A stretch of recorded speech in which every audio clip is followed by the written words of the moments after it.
Zero budget नैसर्गिक शेती तज्ञ सुभाष पाळेकर यांना केंद्र सरकारनं पद्मश्री पुरस्कार देऊन देशाच्या इतिहासात पहिल्यांदाच शेती आणि शेतकऱ्यांचा गौरव केलाय।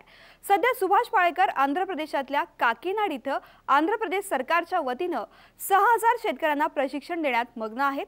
काल आंध्रचे मुख्यमंत्री चंद्रबाबू नायडूंनी पाळेकरांचा आंध्र प्रदेश सरकारच्या वतीनं गौरव केलाय। त्यापूर्वी पाळेकरांनी साम टीव्ही सोबत पद्मश्री पुरस्काराबाबत आपल्या भावना व्यक्त केल्या। पुरस्कारासाठी आम्ही कधीच काम केलेलं नाही। अवॉर्ड मिळावं याचा आमचा उद्देश नसतो, परंतु एक चांगलं झालं की त्याला राजमान्यता मिळाली आणि एक रेकग्निशन मिळालं। त्याच्यामुळं आता लोकांमध्ये त्याची चर्चा चालू होईल। बजेटमध्ये काहीतरी विशेष आहे म्हणूनच त्यांना पुरस्कार मिळाला, ते सत्य असलं पाहिजे। म्हणजे मानसिकता बदलण्यामध्ये सुद्धा त्याचा नक्कीच परिणाम होणार आहे। आणि काही नाही म्हटलं तरी केंद्र सरकारच्या हाती खूप काही ताकद असते, क्षमता असतात आणि अधिकार सुद्धा असतात। आणि जर त्यांच्या मानसिकतेत बदल झाला केंद्र सरकारच्या, म्हणजे त्याचे परिणाम खूप व्यापक असतात। सेंद्रिय शेतीच्या ऐवजी आज केंद्र सरकार झिरो बजेट शेती करायला राजी होत आहे, ही फार मोठी उपलब्धी आहे। आणि तसे संकेत मला दिल्लीतून मिळालेले आहे। आणि म्हणून हा पुरस्कार आणि ते संकेत एकाच वेळेला आलेले असल्यामुळं मला असं वाटतं की ईश्वराचं ते नियोजन असावं की पण जे चुकीच्या दिशेनं शेतकरी वर्गाला नेण्यात आलं एक कॉन्स्पिरसी म्हणून, ते योग्य परिणामावर हा शेतकरी यावा, त्याला विषमुक्त लोकांना अन्न मिळावं, प्रदूषणमुक्त पाणी पर्यावरण मिळावं, शेतकरी आत्महत्या व्हावा, चिंतामुक्त व्हावा, पीडामुक्त व्हावा, शोषणमुक्त व्हावा, हीच काहीतरी त्यामागचं नियोजन असावं।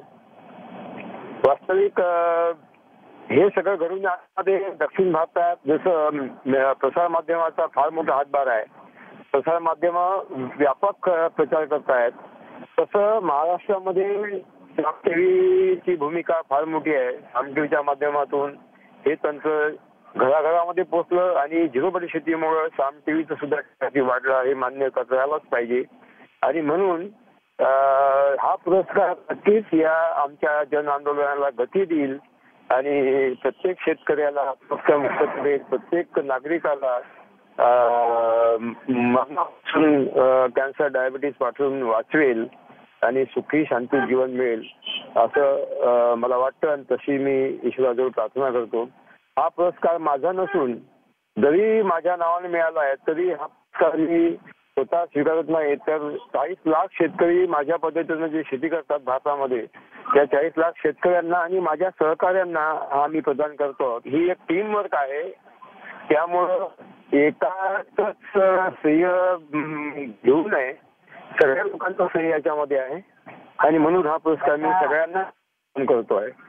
आणि मी पुन्हा भारत सरकारचे जाहीर आभार मानतो की त्यांनी एका शेतकऱ्याला हा पुरस्कार देऊन शेतकऱ्या वर्गाचा गौरव केलेला आहे। हे पहिल्यांदाच घडलेलं आहे भारतामध्ये किंवा जगामध्ये।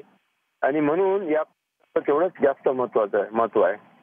आणि प्रचंड प्रमाणात कालपासून फोन येत आहेत, सगळ्या जगातून फोन येत आहेत। रात्रभर मला झोपता नाही आलं, रात्रभर फोन चालू होते आणि सतत चर्चा चालू होती, पत्रकारांची परिषद चालू होत्या।